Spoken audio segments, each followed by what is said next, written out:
Hi అండి, welcome to Ramya kitchen. ఇవాటి మన వీడియోలో బాదుషా చూపించబోతున్నానండి. బయట కొనక్కర లేకుండా ఇంట్లోనే ఈజీగా చేసుకునేలా మీకు ఈ వీడియోలో చూపించబోతున్నానండి. జ్యూసీగా స్వీట్ షాప్ స్టైల్లో మీకు ఈ వీడియోలో చూపించబోతున్నానండి. వీడియో స్కిప్ చేయకుండా చూడండి, మీకు ఈజీగా అర్థమవుతుందండి. ఫస్ట్ ఒక వెడల్పాటి బౌల్ తీసుకోండి. దాంట్లోకి 3 కప్పుల వరకు మైదా పిండి తీసుకోండి. మీరు కావాలంటే గోధుమ పిండితో కూడా చేసుకోవచ్చండి.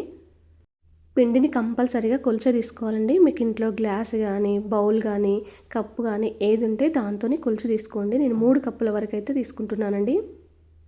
ఇప్పుడు దీంట్లోకి ఒక హాఫ్ టీ స్పూన్ వరకు వంట సోడా వేసుకోండి.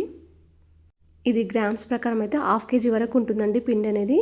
అందుకని హాఫ్ కేజీ తగ్గట్టుగా నేను ఒక హాఫ్ టీ స్పూన్ వరకు వేసుకున్నానండి వంట సోడా. అలాగే ఒక పావు టీ స్పూన్ వరకు సాల్ట్ వేసుకోండి. సాల్ట్ వేసుకుంటేనే మనకు స్వీట్ అనేది తెలుస్తుందండి. అలాగే పిండిలోనే 2 టేబుల్ స్పూన్ల వరకు షుగర్ వేసుకోండి. పిండి అనేది మరి చప్పగా ఉండకుండా నేను ఒక 2 టేబుల్ స్పూన్ల వరకు షుగర్ వేసానండి. అలాగే ఒక 3 టేబుల్ స్పూన్ల నెయ్యి ఇలా వేడితోనే వేసుకోండి కరిగించి. ఇప్పుడు పిండి మొత్తం కలిసేలా నెయ్యిని కలిపేసుకోండి. షుగరు, సోడా, ఉప్పు అన్నీ కలిసేలా కలిపేసుకోండి. నెయ్యి కలిపిన తర్వాత మనకి ఇలా గట్టిగా పిసికితే పిండి ముద్దలాగా రావాలండి. అలాగే దీంట్లోకి ఒక హాఫ్ కప్పు వరకు పెరుగు వేసుకోండి. ఇవన్నీ కూడా పూర్తిగా కలిపిన తర్వాత పెరుగు వేసుకోవాలండి. పెరుగు కూడా పూర్తిగా కలిసేలా పిండిలో కలుపుకున్న తర్వాత కొద్దిగా వాటర్ అనేది యాడ్ చేసుకుంటూ పిండి ముద్దను కలుపుకోవాలండి. మరీ గట్టిగా కాకుండా మరీ లూజ్గా కాకుండా సెమీ సాఫ్ట్గా కలిపేసుకోండి పిండిని. అప్పుడే మనకు బాదుషా అనేది కరెక్ట్గా వస్తుందండి. మీకు వీలుంటే ఒక గంట సేపు లేదంటే ఒక అర్ధగంట సేపు అయినా ఖచ్చితంగా పిండి నాననివ్వండి. అప్పుడే మనకు బాదుషా అనేది పొంగుతుందండి బాగా. పిండి నానేలోపు ఒక లోతుగా ఉండే గిన్నె తీసుకోండి.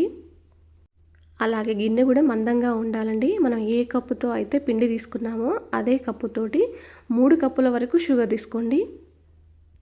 మీకు కొంచెం స్వీట్ ఎక్కువగా కావాలనుకుంటే ఒక హాఫ్ కప్పు వరకు తీసుకోండి, సరిపోతుందండి.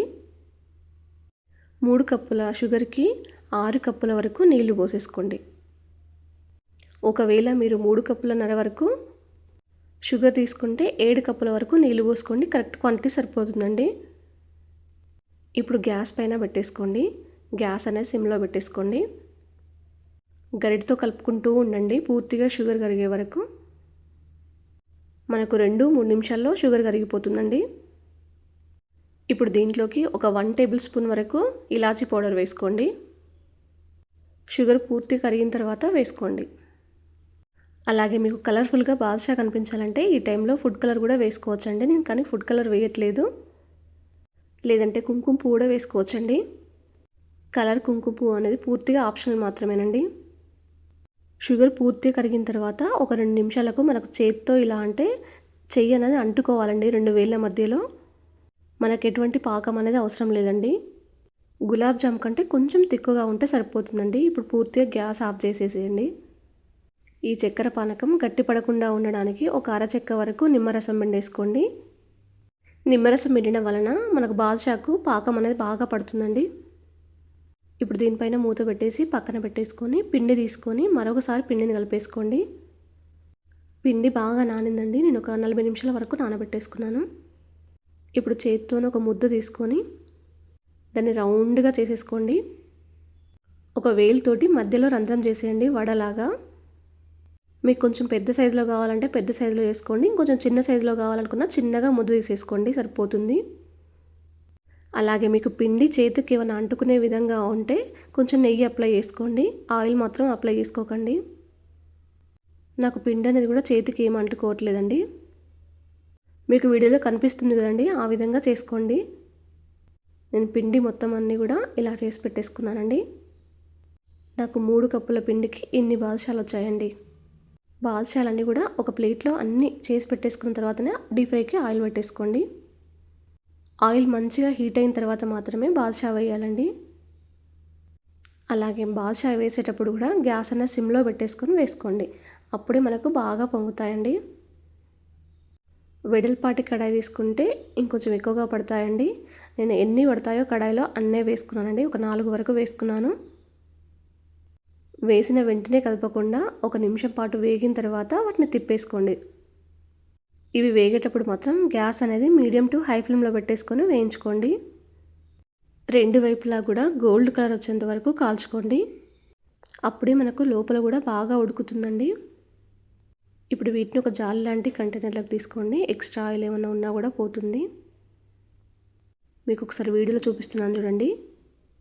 ఈ విధంగా కాల్చుకుంటే సరిపోతుందండి. మరీ క్రిస్పీగా అయ్యేంతవరకు అయితే వేయించుకోకండి. అప్పుడు బాదుషా అనేది మనకు గట్టిగా ఉంటుందండి. అదే వేడితో తీసుకొచ్చి ఈ పాకంలో వేసేయండి.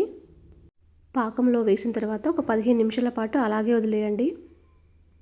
అప్పుడే మనకు లోపల వరకు కూడా పాకం అనేది వెళ్ళి జ్యూసీగా ఉంటాయండి. 15 నిమిషాల తర్వాత ఒక్కొక్కటిగా తీసి ఒక ప్లేట్లోకి పెట్టేసుకోండి. చేత్తో గట్టిగా మాత్రం అదమకండి. అలా 2 వేళ్ళ మధ్యలో తీసి ప్లేట్లో పెట్టేసుకోండి. మరేమైనా మిగిలిపోతే మళ్ళీ ఈ పాకంలో వేసి ఒక 20 నిమిషాల పాటు ఉంచండి. అప్పుడు వాటికి కూడా పాకం పడుతుందండి, లేటుగా వేసినా కూడా. పాకం నుంచి తీసిన తర్వాత నాకు ప్లేట్లోకి ఇలా వచ్చాయండి. బాదుషా కూడా చాలా పెద్ద సైజులో బాగా పొంగి వచ్చిందండి. మీకు ఒకటి తీసి చూపిస్తున్నాను చూడండి. లోపల కూడా బాగా ఉడికింది, జ్యూసీగా కూడా ఉందండి. మీకు ఈ వీడియో నచ్చినట్టయితే మీ ఫ్రెండ్స్కి, రిలేషన్కి షేర్ చేయండి. ఒకవేళ మీరు ఈ బాదుషా రెసిపీ ట్రై చేసి ఉంటే ఎలా వచ్చిందో నాతో షేర్ చేసుకోవడం మాత్రం మర్చిపోవద్దండి.